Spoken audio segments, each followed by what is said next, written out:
fatores, já que a gente já falou aí da depressão, quais fatores que desencadeiam ou que podem ser elencados minimamente, que podem ser desencadeadores de um processo depressivo?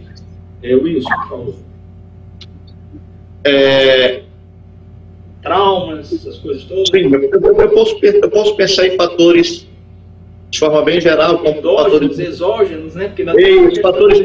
Fatores internos, fatores externos. Agora, essa sensação de desamparo, ela é muito forte. Essa sensação de desamparo, de não pertencimento. E aí na clínica, Alan está aí também, pode confirmar isso, nós ouvimos muitas pessoas que se sentem desamparadas. Solitárias, sozinhas no mundo, né? Sozinhas. Então, quando a gente pensa em fatores que podem levar a essa depressão, eu volto ao Freud, ao texto Luto e Melancolia. A perda de um objeto amado. Perfeito. Que aí seria um luto. E o que Freud vai nomear no texto como luto?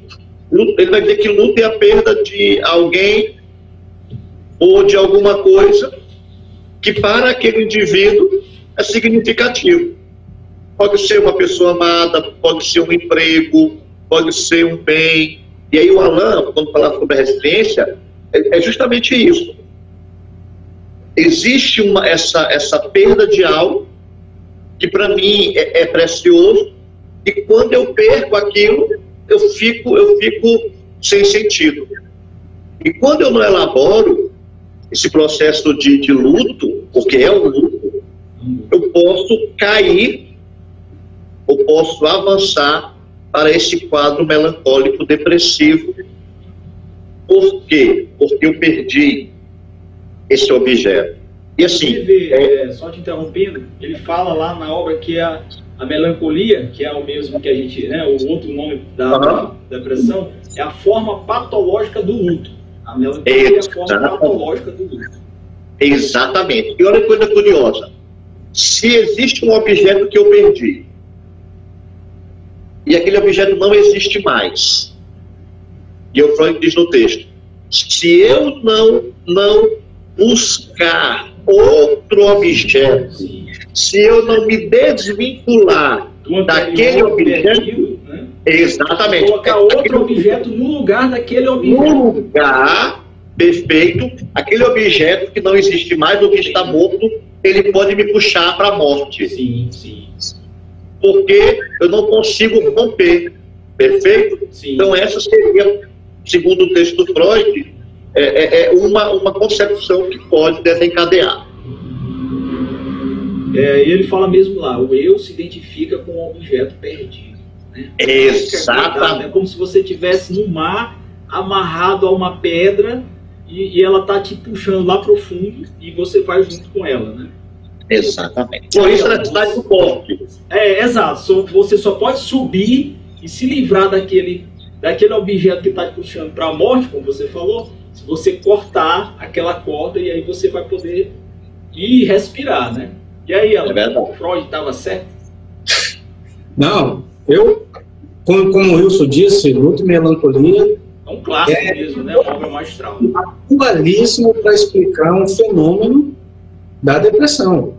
Né? E aí eu vou puxar essa parte que você falou. Recomendação, né? É bom que as pessoas voltem e releiam o Freud, pelo menos em Luto e Depressão, para entenderem melhor isso que a gente está falando, né? O Freud é muito didático, então o texto é muito bom de ler, para a gente ter uma primeira noção. Mas eu queria chamar a atenção para isso que vocês falaram, identificação e pertencimento, né? Porque, assim, a psicanálise, ela entende o eu como uma construção a partir de identificações, né? O eu, ele vai surgindo, ela não vê o eu como um pressuposto. O eu é uma constituição, né? Você constitui o eu, né? Exatamente, o eu é constituído. Esse processo de constituição, e aí a gente vai retomar a importância da família, como disse o Wilson, ou de quem faça as vezes de família, né? Porque pode não ser a família biológica. O substituto da família, né? Algo que substitui. Exatamente, ou pode ser a família ampliada, como o ECA chama, né? Aquelas pessoas que estão ali próximas. Mas a pessoa, o sujeito, ele vai constituindo um eu. Ele vai construindo o eu a partir das identificações. E esse pertencimento, ele só acontece porque algo em mim se identifica com o grupo. Né? Então, as pessoas podem, por exemplo, nós temos várias religiões, mas algumas se dão melhores com católicos, outras se dão melhores com protestantes, outras se dão melhores ateias. Né? Então, o que acontece? O pertencer ao grupo está relacionado com essa identificação do objeto. Sim. Então, o Freud vai chamar a atenção para isso em 2 textos interessantíssimos, 3, na verdade. A introdução ao narcisismo, Luta e Melancolia e a Psicologia das Massas. Né? E lidos conjuntamente, eles vão, de uma certa maneira, dizer que o que pode levar à depressão é justamente o momento em que aquela identificação, em vez de ser projetada para fora, ela retorna para dentro. Né? Mas com um pequeno porém. Né? Ela retorna para dentro como se a coisa fosse. Então, para dar um exemplo do namoro, como o Luiz estava colocando antes, é como se de repente eu amasse tanto a namorada que eu não tivesse condições, eu me sentisse muito culpado de odiá-la. Então, assim, ela me deixou, ou ela traiu, ou ela foi embora. E eu amo tanto, eu estou tão ligado com esse laço, enlaçado por isso, porque a identificação é muito forte, e eu não posso odiá-la porque algo em mim diz que eu não posso odiar alguém, né? Que é aquilo que a gente estava falando de sentimento de culpa, que de uma certa maneira o que acontece, segundo Freud, é que eu substituo a pessoa por uma imagem da pessoa em mim mesmo. Que Freud vai chegar a uma conclusão interessantíssima disso, de dizer que quando o suicida comete o ato, na verdade, ele não está tendo em vista a si mesmo. Sim. O que ele tem, vamos dizer, no horizonte, é justamente aquele objeto que ele perdeu. Né? E que perdeu de maneira traumática. Né? Então, se você chegar para uma pessoa que acabou de ser abandonada por uma mulher, por um homem, e disser para ela, tem vários homens ou várias mulheres, não vai fazer sentido. Isso não vai diminuir o sofrimento. Vai mesmo. Por conta dessa ligação identificatória. Então, isso não trabalhado pode levar à depressão. Alain e Rogério, e ouvinte, tem uma questão interessante. Alain me faz lembrar de algo muito pertinente. E quando eu atento contra a minha vida, de certa forma eu estou me punindo, mas de certa forma também eu estou punindo outros. Indiretamente esses outros serão punidos, verdade.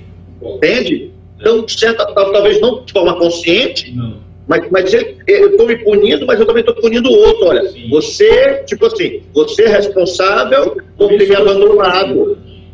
Exatamente. E aí, isso porque houve outra coisa antes, né, que você participou, que tem causa, né, deu causa, ou teve alguma ligação direta, né? Isso explicaria, por exemplo, por que o argumento de que tem outra mulher e outro homem, ou de que tem outros empregos, ou de que tem outras possibilidades, não faz sentido para quem está em depressão. Porque a questão dele não é que há outras possibilidades. Que não há mais aquele objeto lá, único, né? Porque o que ele perdeu, na verdade, não foi a pessoa que é o objeto.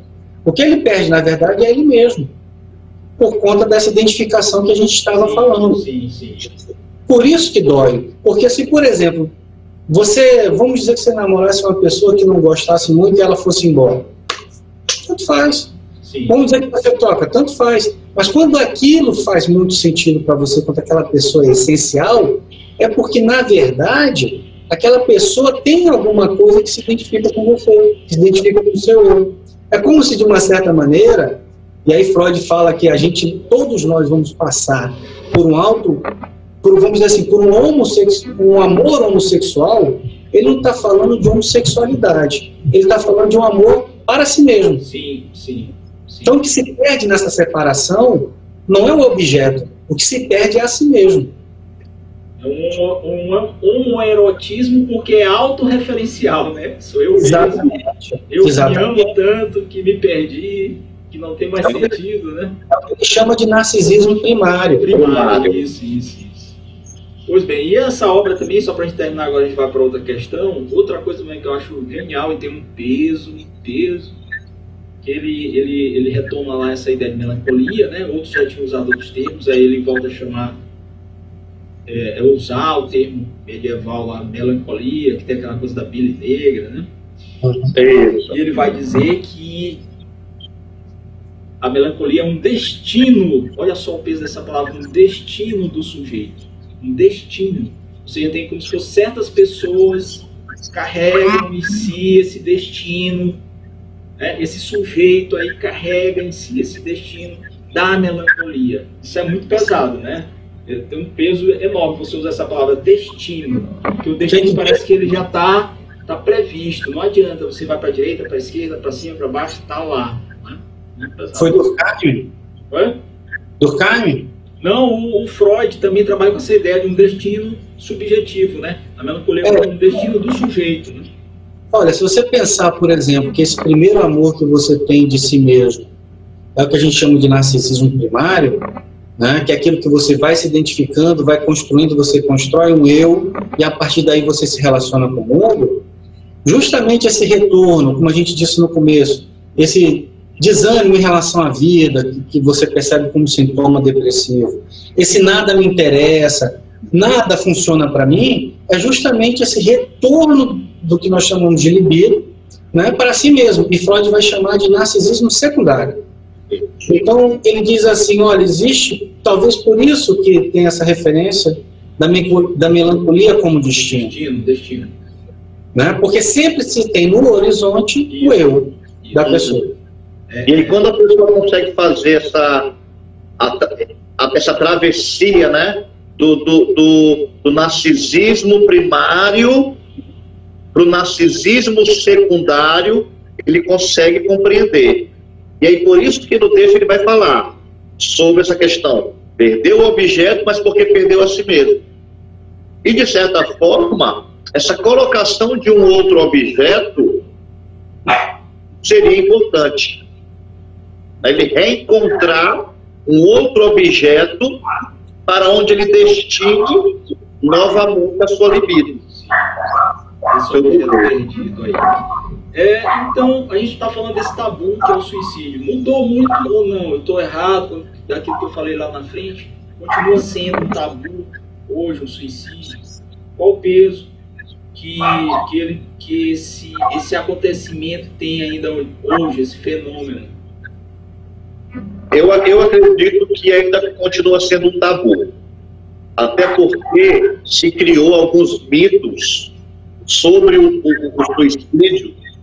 E dentre esses mitos, o mito de que se falar sobre o suicídio é ruim. É ruim porque aguça o interesse, a vontade, né? a ideação. Eu vou começar a pensar aí, será que não... porque eles falaram sobre isso, então ativou, entendeu? Sim. Ativou alguém porque estava lá e foi instigado. Então, de certa forma, isso é um mito. Porque quando você fala sobre suicídio, com seriedade, com uma base teórica, científica, você tem como objetivo prevenir. Prevenir. É uma ação, o jeito que está fazendo agora aqui, é uma ação preventiva. Uma ação preventiva.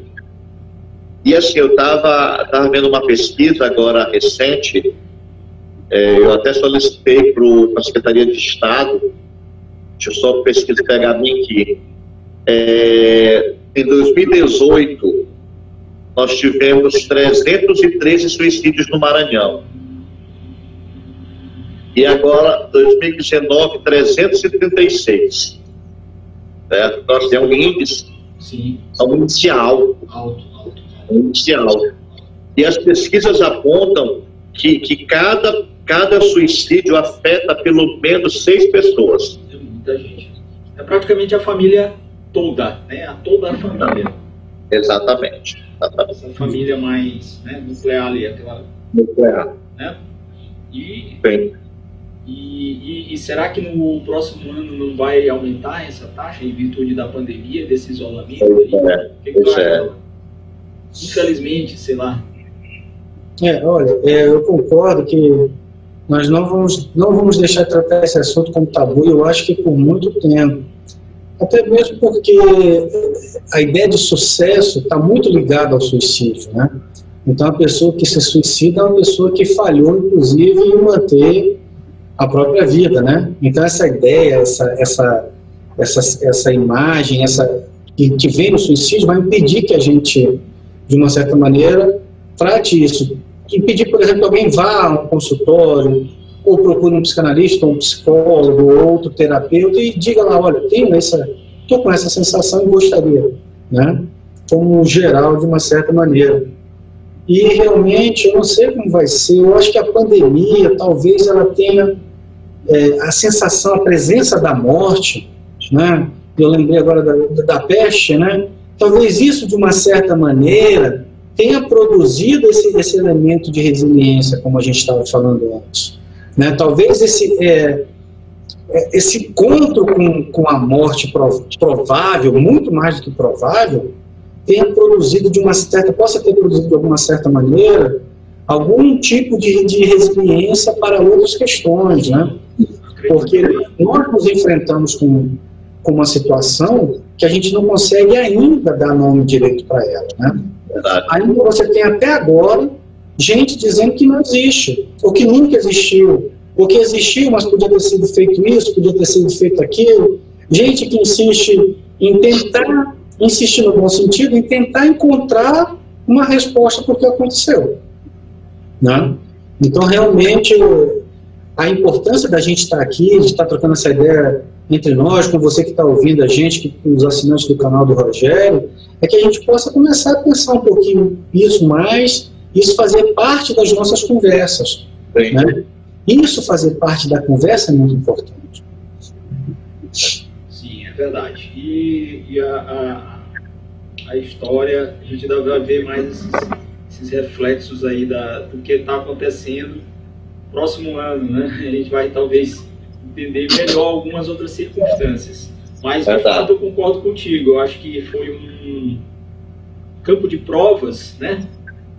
Fenomenal. Porque esse imponderável que nos tomou, né, que ainda continua, de certa forma, está ainda por aí, ele nos colocou em xeque, né? Ele nos testou enquanto isso que você falou, né? Ou seja, até que ponto a gente consegue ir, né, sabendo que o que está ali do outro lado, eu não sei dizer como vai funcionar, se vai me atingir, se não vai, né? Foi um campo de provas bem pesado mesmo. Então, eu queria saber de vocês aqui, em relação a isso que a gente já falou, né? A gente falou aqui desses quadros todos, dessa parte histórica, do teórico, desses momentos, dessa perda do objeto aí. A pergunta que eu queria fazer agora diz respeito às abordagens, né? E a visão do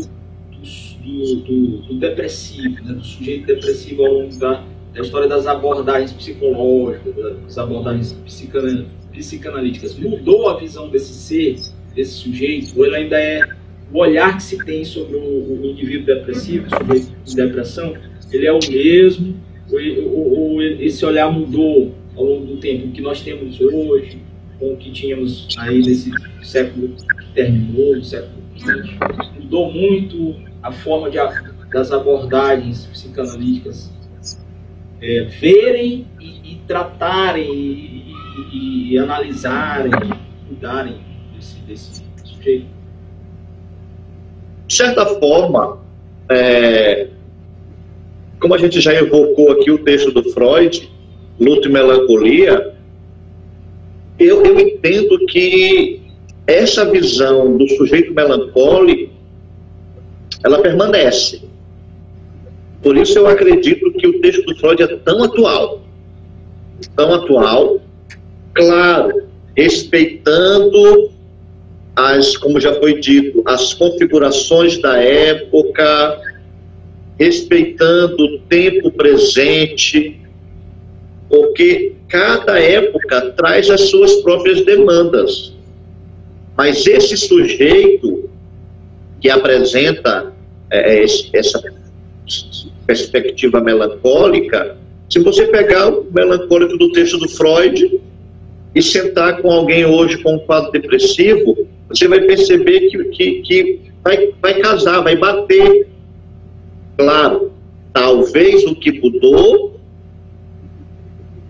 foram as causas, o que ocasiona esse quadro melancólico. Sim. Mas essa estrutura, essa perda de objeto, ela permanece. E como é que Alain verifica isso aí? Não, eu concordo contigo, porque eu só diria de uma forma um pouquinho diferente, em vez de dizer causa, né? E mantendo aquela ideia de que talvez a gente entenda o luto ou a tristeza como alguma coisa que a gente encontra uma causa, né? Estou triste porque não passei numa prova, estou em luto porque alguém faleceu, ou estou em luto porque perdi uma namorada que foi embora, né? Então, mantendo essa noção, eu talvez diria que o que mudou foi o nome que é dado para aquilo que aparentemente responderia essa questão, né? Mas concordo com isso que aquilo que, na verdade, vem sendo trazido na clínica, pelas pessoas, pelo que a gente ouve, pelos acessos que temos, é muito parecido, que muda justamente apenas a palavra que é dita. Mas tem um outro detalhe também, que eu gostaria de chamar a atenção, que tinha já naquela época, mas hoje tem muito mais, a maneira de se relacionar com a depressão como se fosse puramente biológica. Né? Então, o que acontece? Se você está deprimido, está aqui o remédio. Então, você vai tomar o remédio e você deixa de estar deprimido. Né? Então, a psicanálise, na sua experiência prática, ela não vê que a coisa funcione extremamente de forma biológica, porque ela, vamos dizer assim, ela defende que aquilo que é produzido como sintoma é um problema de palavra, é um problema de linguagem. Né? Então, aquilo que eu dava nome para a depressão há 20, 30, 40, 100 anos atrás, eu dou um nome totalmente diferente hoje. Aquilo que me afeta no discurso no qual eu estou inserido é diferente daquilo que afetava as pessoas nos discursos de antigamente. Né? Não quer dizer, veja bem, que a gente não vá tomar as medicações, não quer dizer que não haja nada biológico. Não é isso que está sendo dito. Né? Mas, para que a gente possa tentar formular isso de uma forma diferente, se nós pensarmos em um elemento biológico, uma substância, uma enzima, um aminoácido, que provocasse a depressão ou a redução da serotonina ou algo do tipo, né, uma pergunta poderia ser feita. Se a redução de serotonina pode acontecer com todos nós, por que ela produz sintomas diferentes? Por que algumas pessoas reagem com depressão, mas outras reagem com síndrome do pânico, outras reagem com ansiedade moderada, outras reagem com insônia, outras reagem com a sensação de não pertencer a nada, né?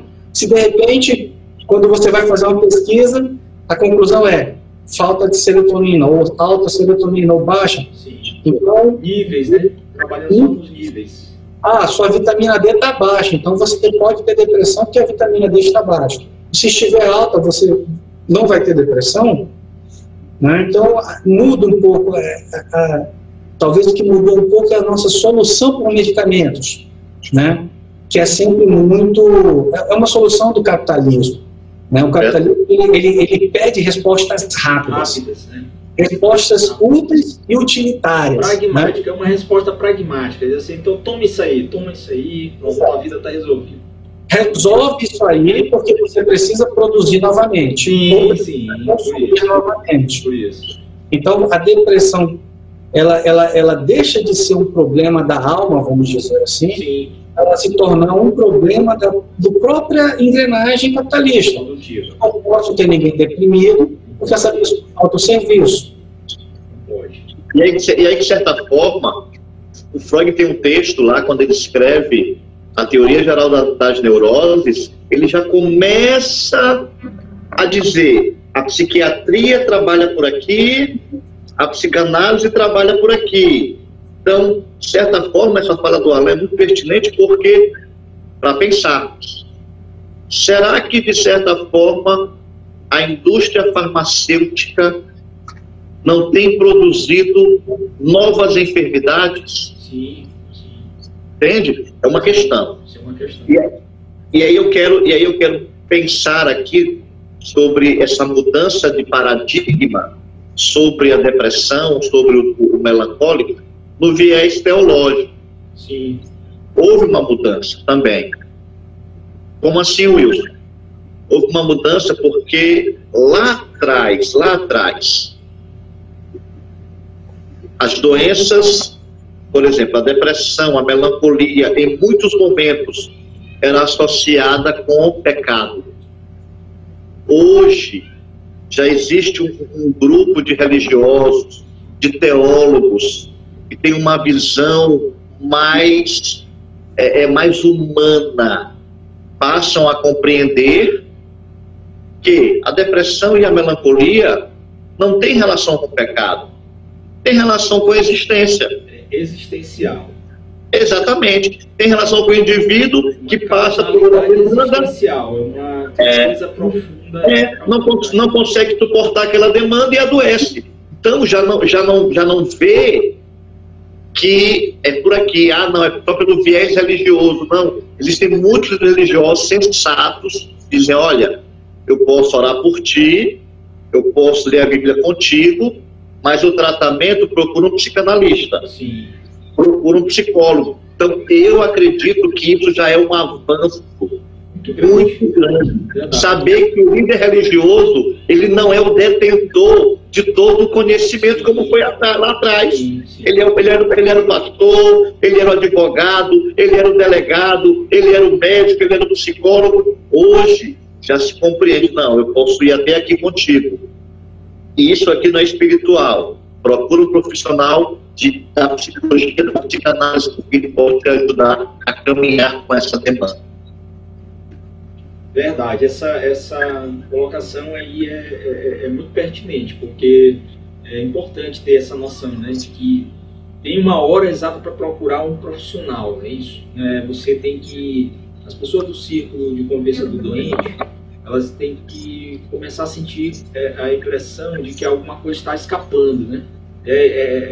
Isso significa que é a hora de procurar alguém, assim, quando você vê que aquela pessoa ela está indo embora, ela está se perdendo ali dela mesma. É importante que a gente esteja atento às coisas que estão acontecendo ao nosso redor, né? Isso. Principalmente dentro da família, né? A minha pergunta vai nesse sentido.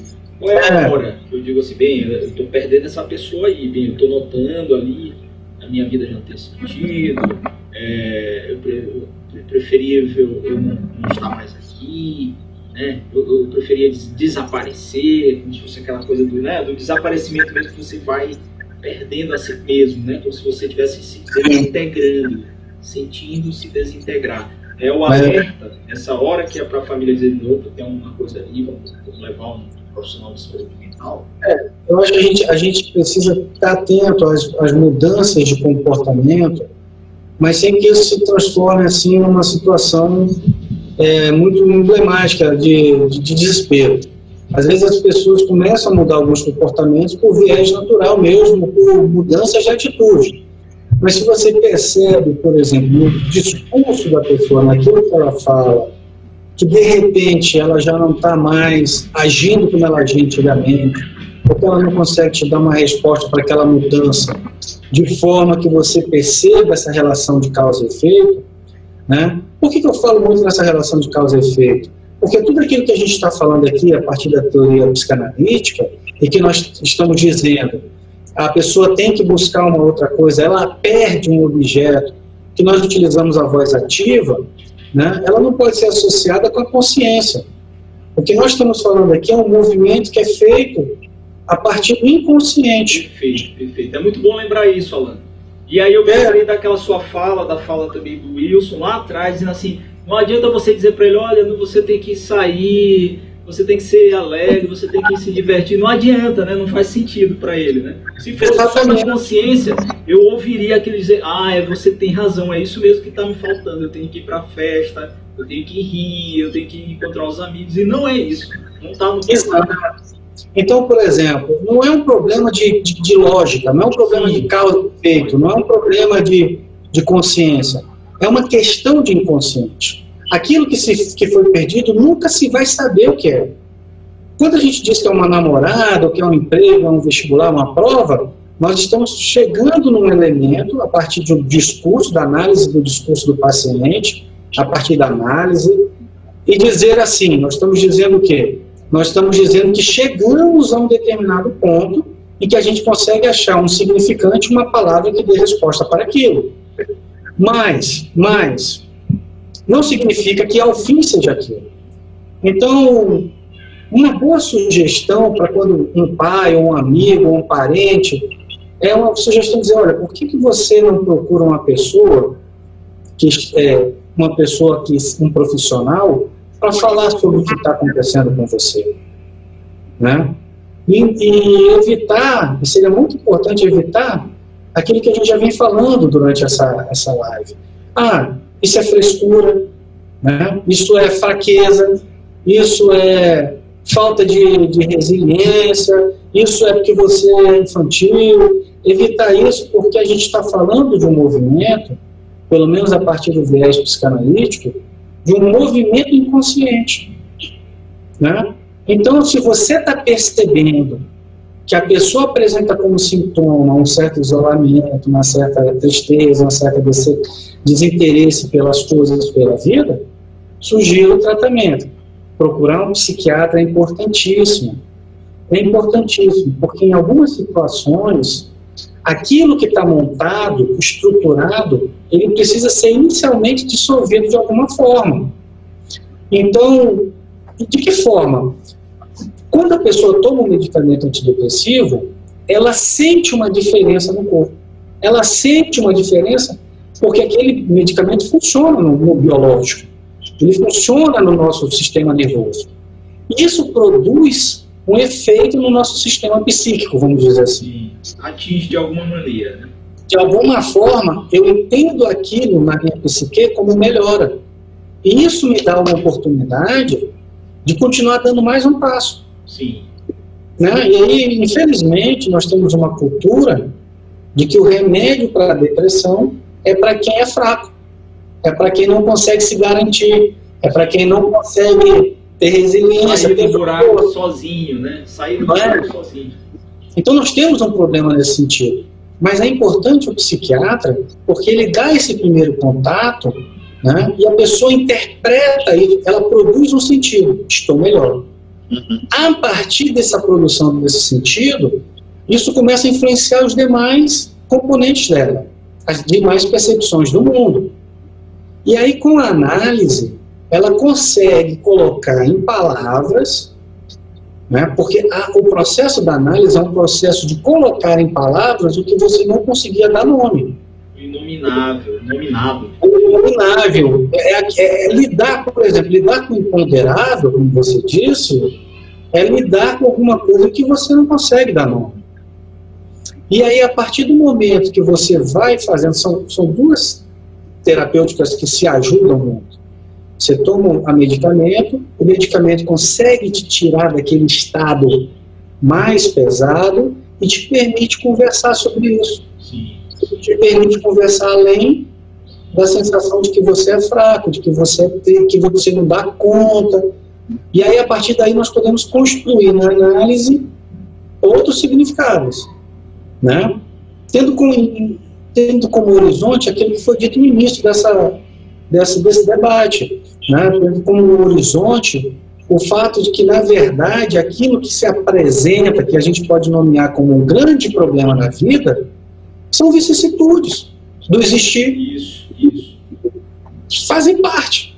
Então, talvez a grande questão desse tratamento da depressão e de outros sintomas é a gente perceber que aquilo é justamente da vida. Né?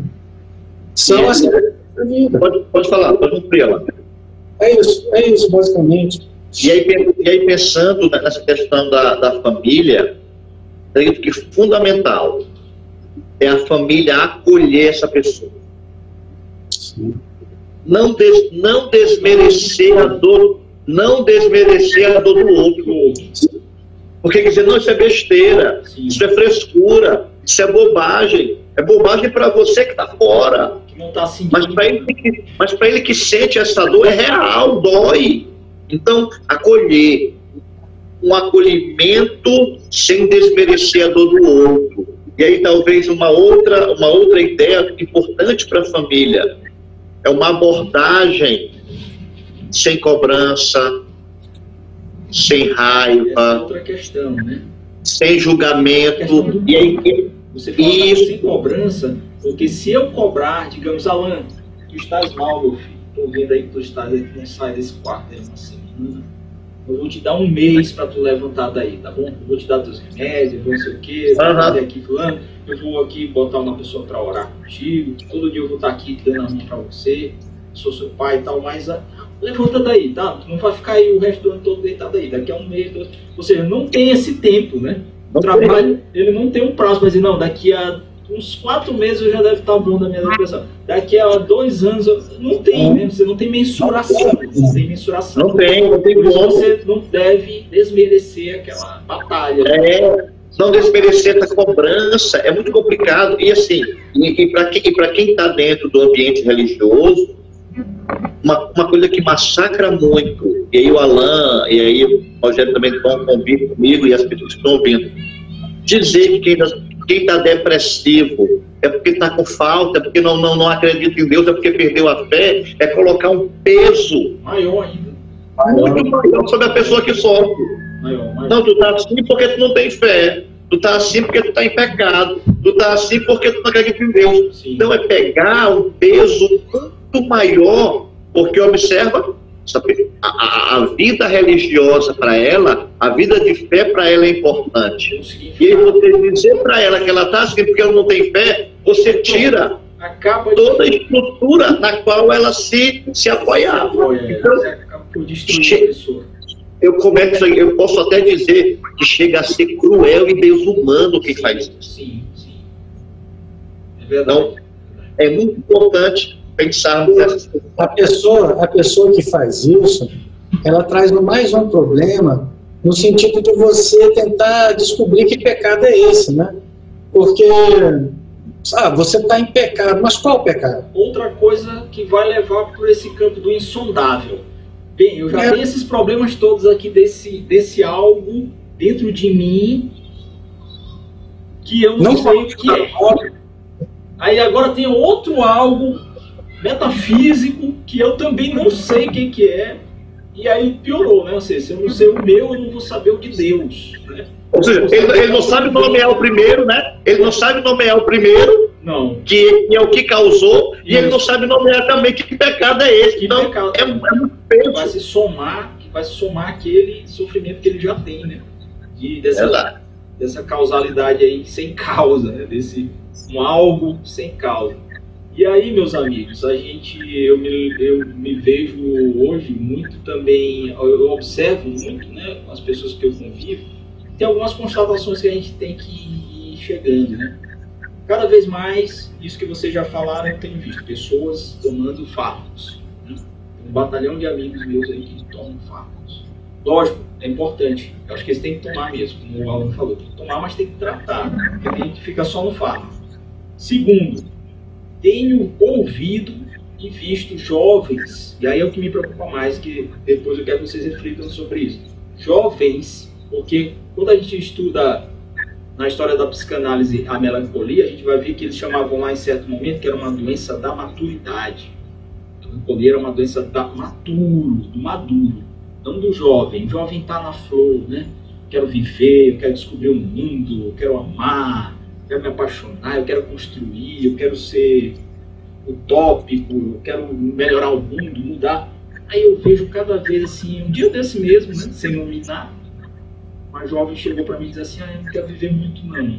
Jovem, bem metade da minha vida. Quero não. E mais, eu não sei nem o que eu estou fazendo aqui. Eu não sei nem o que eu estou fazendo. Eu não sei nem o que eu estou fazendo aqui. O Dan falou isso me pesou fundo em mim, né? Que eu disse assim, é mesmo? A única coisa que eu pergunto é mesmo? Eu disse, porque a gente estava falando sobre envelhecer, né? E tal. Aí eu disse assim, eu espero ter pelo menos uma vida com qualidade para eu viver mais uns, sei lá, até uns 80 e poucos anos, 90, quem sabe. Eu, né? Falando assim, eu gostaria de, se tiver condições plenas, uma mente boa, enfim, com essas limitações que a gente tem com a degenerescência, mas eu gostaria de produzir ainda mais, tem coisas ainda para frente para fazer lá. Ah, nossa, se eu chegar aos 60, eu não sei, para dizer, eu não sei nem o que eu estou fazendo. Aí, quer dizer, é outra constatação. Tenho muitos amigos que são professores que dão aulas para alunos, para jovens, e que têm ouvido muito isso cada vez mais. E os departamentos lá das escolas do psicológico têm visto, né? Colegas minhas são psicólogos, têm visto, olha, cada vez mais chegando ali no psicólogo da escola, casos de jovens, de adolescentes com quadros depressivos, ou que tentaram suicídio, ou que querem se matar. Então é mais um outro sintoma dessa modernidade e dessa contemporaneidade, né? Que eu acho que a gente também tem que ficar alerta e atento para que a gente está falando aqui, não só para nós três mesmo, mas para todo mundo, para pais, né, mães e tal.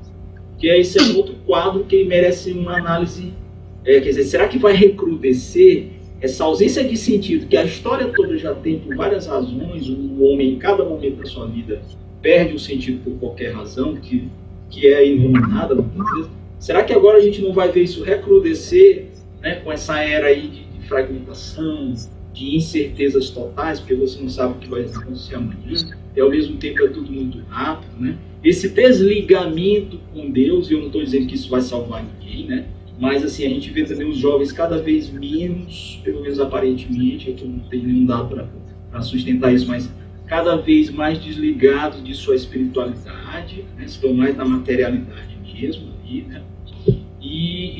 Enfim, como é que a gente pode ser preocupante ou é normal?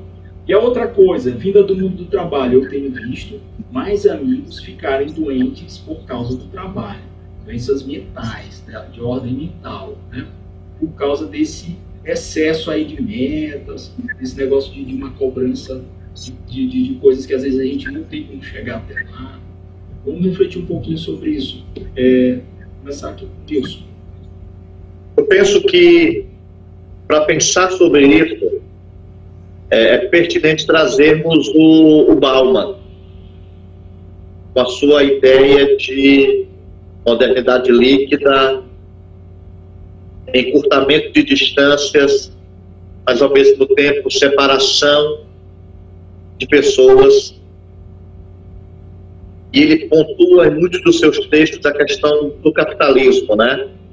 Essa questão de que esse tempo de velocidade, esse tempo onde tudo tem que ser muito rápido, tudo tem que ser muito dinâmico, de certa forma, isso traz um novo peso, ou um peso a mais. Vamos pensar agora, nesse período de pandemia, nos professores. Exato. O professor ele tem que estudar para o conteúdo, para dar sua aula. Agora, ele tem que gravar videoaula. Ele tem que preparar atividade para enviar pelo WhatsApp do grupo da escola para as turmas que ele leciona. Ele tem que editar vídeo. E uma pesquisa que eu vi, acho que há 2 anos atrás, ou era 85%, ou 95% dos professores estão doentes. Doentes, estão ficando também, tem isso, professores. Vamos pensar isso aqui para o ano que vem, Alain, Rogério, os nossos ouvintes, que podemos fazer pesquisas sobre 2020. 2020, Como isso não cresceu exponencialmente? Com certeza. Então, essa velocidade, essa meta, e aí voltamos ao capitalismo. Você tem que produzir, porque se você não produzir, você não é aceito. Então, tudo isso gera uma pressão muito maior e isso, de certa forma, causa o adoecimento, causa mais ansiedade. Eu pego o futuro e trago para o presente eu não tenho como resolver algo que está no futuro, eu vou somatizar, eu vou sofrer, eu vou me angustiar, e aí eu vou ter problemas. E você vê, por exemplo, no caso dessa jovem que o Rogério falou, a gente tem um problema muito grande hoje da definição daquilo que nós podemos ser. Sim, né? sim. Porque até pouco tempo atrás a gente tinha mais ou menos uma noção de que, dependendo de onde você nascesse, da condição da sua família, do local, por exemplo, nascer no Maranhão, no sul do país, você saberia mais ou menos até onde você poderia chegar, né? Então, até a década de 80, mais ou menos, ou se você não tinha condições, você não ia ser médico ou advogado ou engenheiro, a não ser que você se superasse de uma forma extraordinária. Se você viesse de uma família carente, você não chegaria sequer ao 2º grau.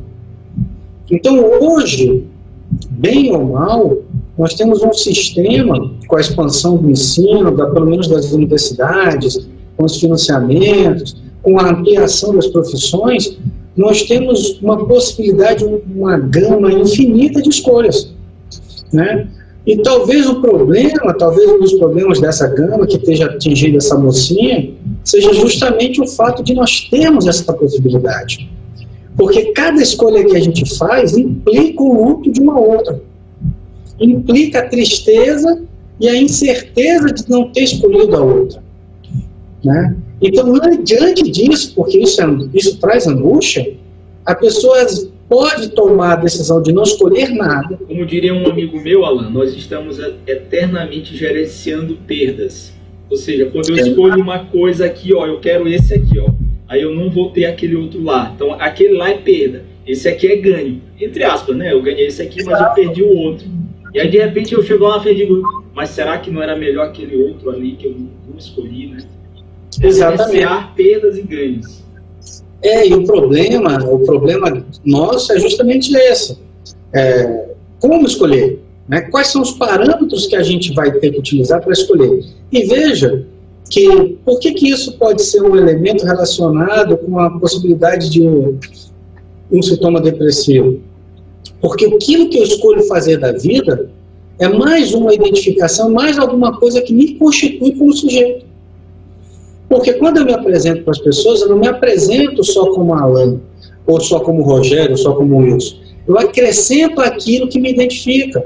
Eu sou filósofo, eu sou literário, eu sou psicanalista, teólogo, eu trabalho no judiciário, eu trabalho de forma autônoma, sou professor. Então essas coisas vão delimitando o espaço que eu posso ter em relação ao coletivo.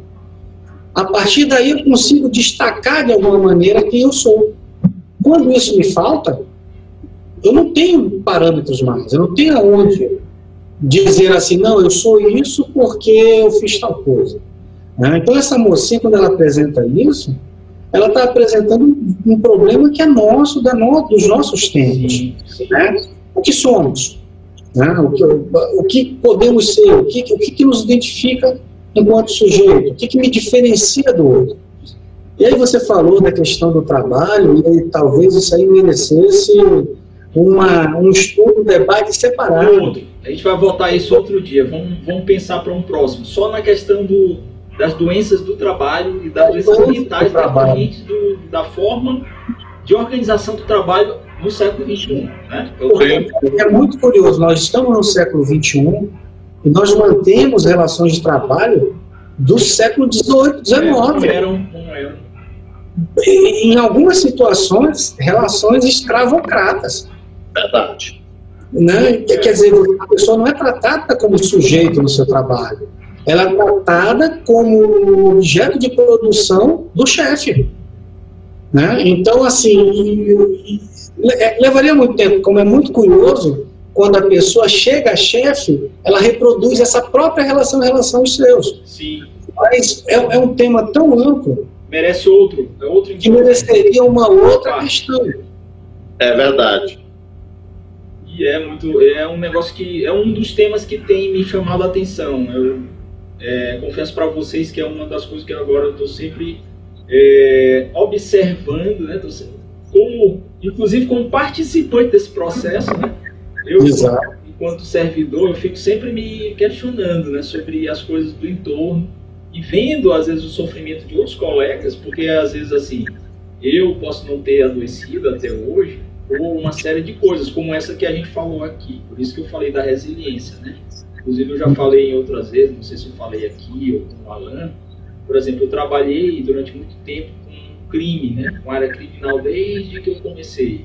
E a gente só vê o drama humano, né? O sofrimento numa escala absurda, né? Morte, dor, né? Latrocínio, estupro. Então não tem nada leve, não tem nada suave. Sempre é um drama de outra pessoa, que destrói às vezes a vida de uma pessoa, ou de várias, né? De uma família, e que respinga em você de alguma forma. Porque você se vê, não, poderia ser minha família, poderia ser eu, poderia ser minha filha.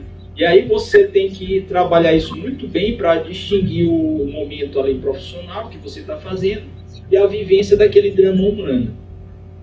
Eu consigo fazer isso muito bem, como eu já falei várias vezes, até as pessoas que me conhecem no ambiente de trabalho, quando eu saio do meu trabalho, eu deleto. Eu não sei, é um mecanismo que eu devo ter desenvolvido por de alguma forma. Todas aquelas coisas ruins e pesadas que eu já vi, inclusive vídeos, às vezes assim, veja esse vídeo aqui para ver se está bem gravado e passe para outra mídia, né? Aí o vídeo é o vídeo de um abuso de um pai com uma filha que ele gravou no celular. Imagine aí. Aí você vai ter que ir lá, pô, eu vou ver esse vídeo, é isso mesmo. Você perguntando para você mesmo, né?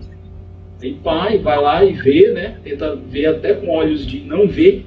E aí, mas depois que eu saio do meu trabalho, aquilo ali se desfez para mim, né? Como se ele tivesse ido se fragmentando. Já outras pessoas que não têm talvez eu vou chamar aqui de resiliência, mas eu acho que não é isso, deve ser algum outro mecanismo de barração, enfim. Colegas levam para casa, aí quando vão deitar a cabeça no travesseiro, ficam lembrando daquele processo que teve, aquele caso, daquela coisa assim, assim, assim. E isso aí vai se acumulando, né? Como aquele copo que você vai botando a água e vai enchendo, né? Até o momento ele transbordar. E é isso que eu tenho ficado de olho nas relações de trabalho, que é isso que eu acho que a gente pode, realmente, num outro momento fazer. Só sobre ele, né? Porque nós somos receptáculos, não somos infinitos. A gente vai vazar um dia, vai vazar esse conteúdo, né?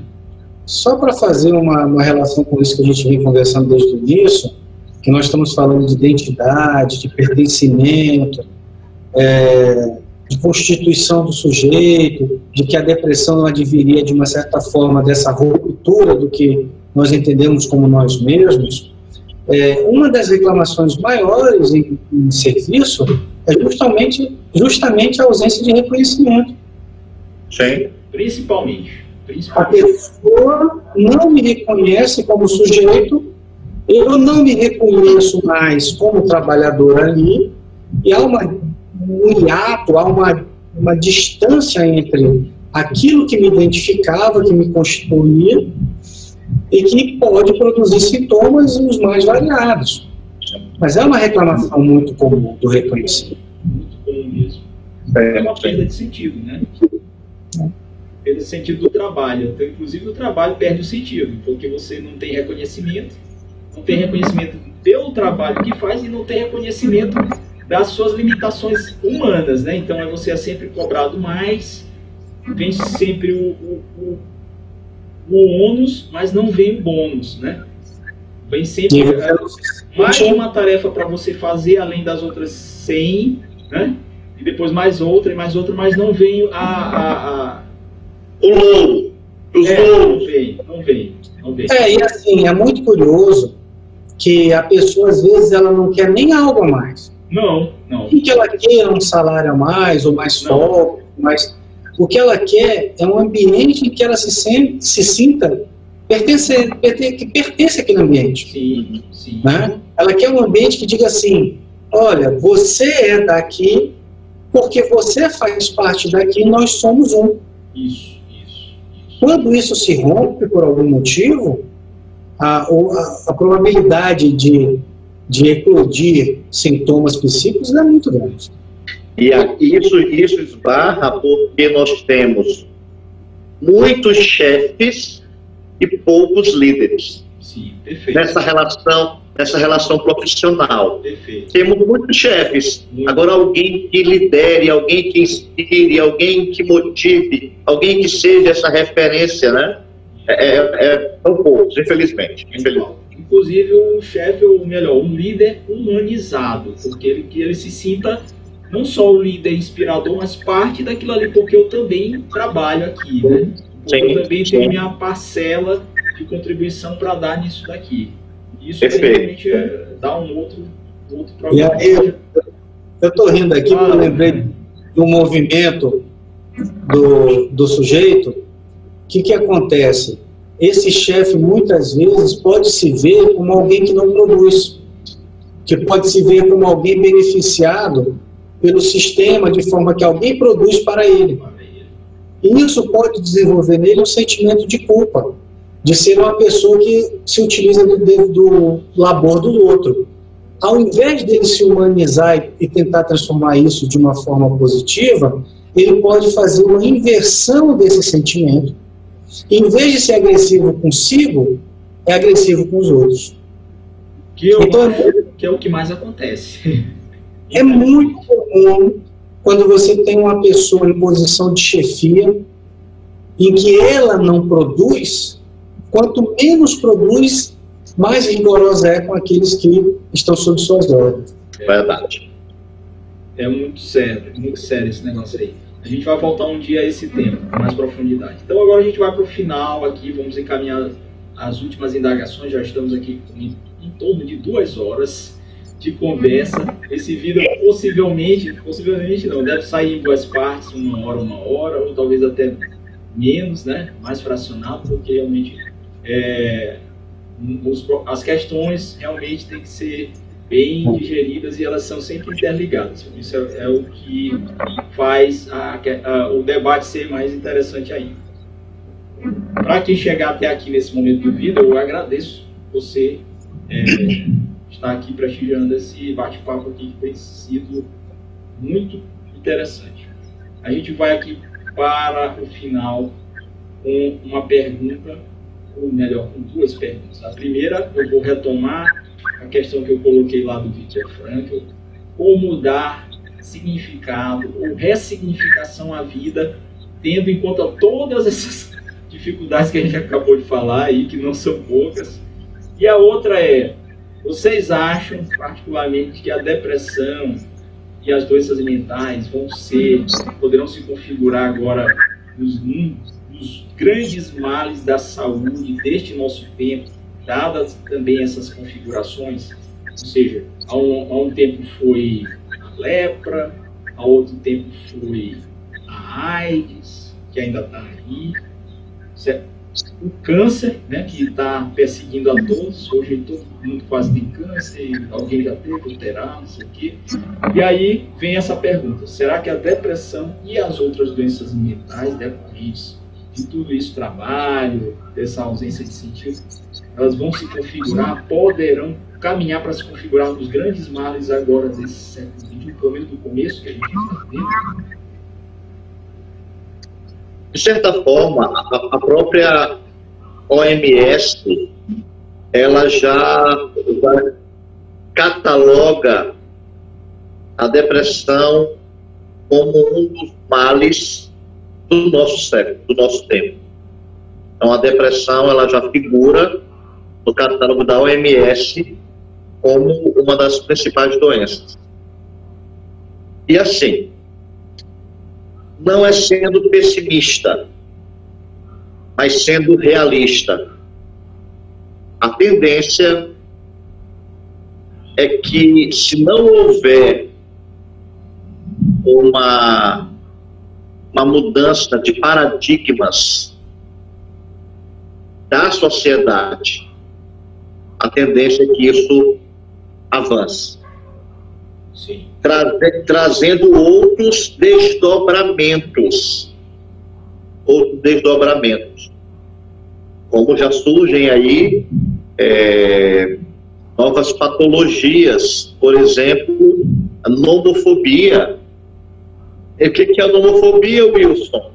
É o medo de ficar desconectado das redes sociais. Isso era algo que há 20 anos atrás não se pensava. Pensava e nem existia, né, enquanto tal. É algo do nosso tempo.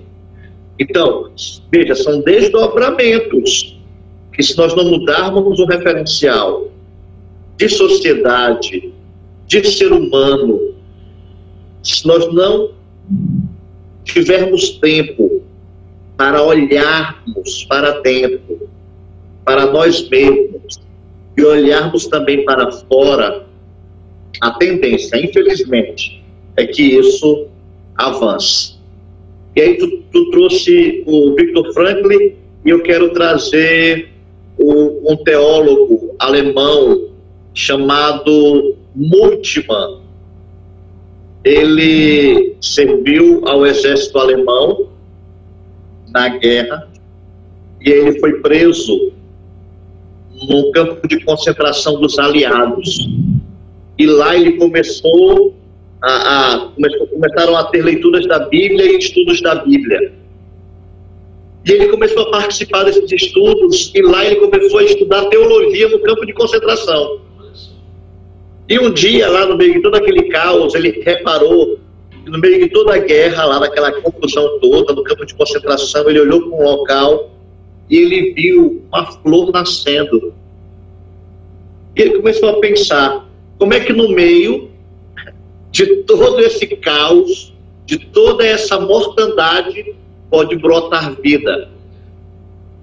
E esse teólogo, ele desenvolveu talvez uma das teologias mais bonitas que a gente pode pensar, intitulada Teologia da Esperança.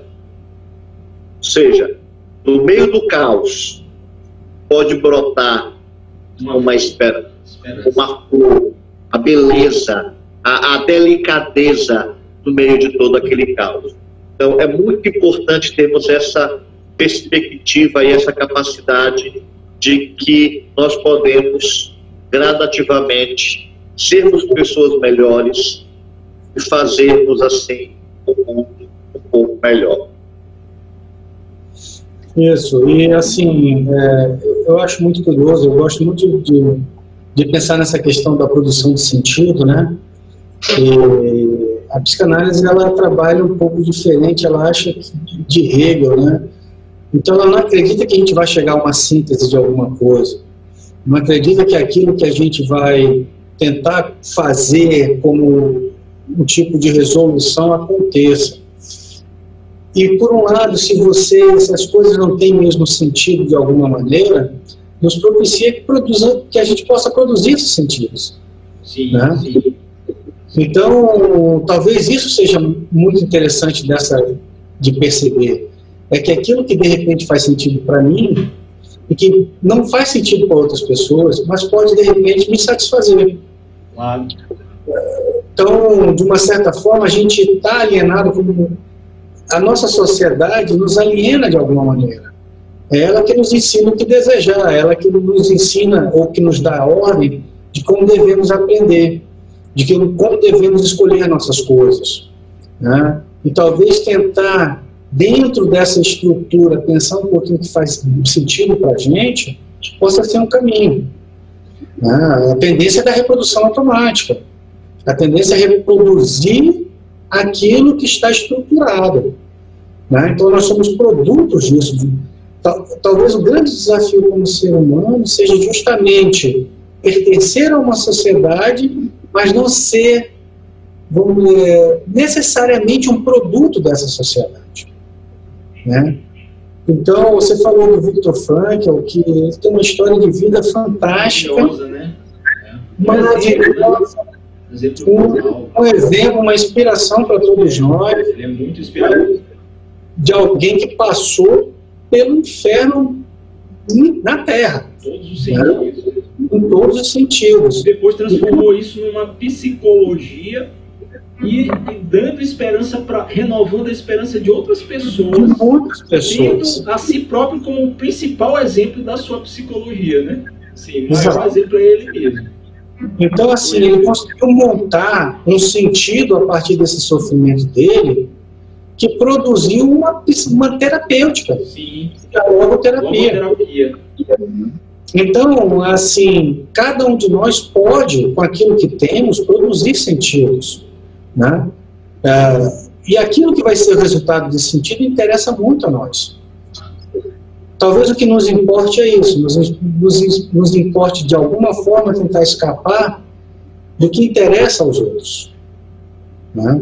Então, mas isso não significa, eu gosto de dizer isso muito com meus filhos, que o fato de você discordar de como as coisas estão se reproduzindo não significa necessariamente que você vai contra essas coisas de forma agressiva, que você vai assumir uma postura antagônica única e exclusivamente por ser antagônica, porque você continua na guerra, vamos dizer assim, na disputa que a sociedade te coloca, né? Então, quando você escapa dessa disputa, que é uma disputa narcísica, é uma disputa de constituição do sujeito, é uma disputa em que eu vejo o outro como amigo, eu vejo como adversário, então eu vejo a sociedade como amiga, como adversária. Quando você escapa disso, você consegue sair disso que a gente chama de unicidade do sentido, para produzir vários sentidos, para que você possa produzir novas experiências. Isso é muito enriquecedor, convenhamos, né? Porque quando você abre esse leque maior, ele te enriquece muito mais, ele te traz muito mais prazer, muito mais do que aquela coisa assim monotemática, né? Aquele único caminho ali, aquele caminho. E se não for aquele caminho, como a gente já falou, se suprimir esse caminho, e aí o que fica, né? Quando você consegue dar esse leque de ressignificações, né? Você ganha, né? Você tem mais para onde ir, né? Você tem que ir. Eu gosto de dar como exemplo, para terminar, as revistas em quadrinho. Quando eu era criança, eu lia muito revista em quadrinho. E eu depois acabei fazendo curso de letras e dando aula de literatura. E sempre ouvindo dizer que quem lia revista em quadrinho lia uma subliteratura. Sim. Era um preconceito muito forte, né? Que não era literatura, que não servia, que aquilo ali era uma tipo de arte menor. Arte, era um subgênero. E o curioso é que essas pessoas que produziam isso naquela época, hoje são as pessoas que despontam no dia a dia. Então você imagina, por exemplo, se Frank Miller, né, que escreveu O Cavaleiro das Trevas, tem até aqui uma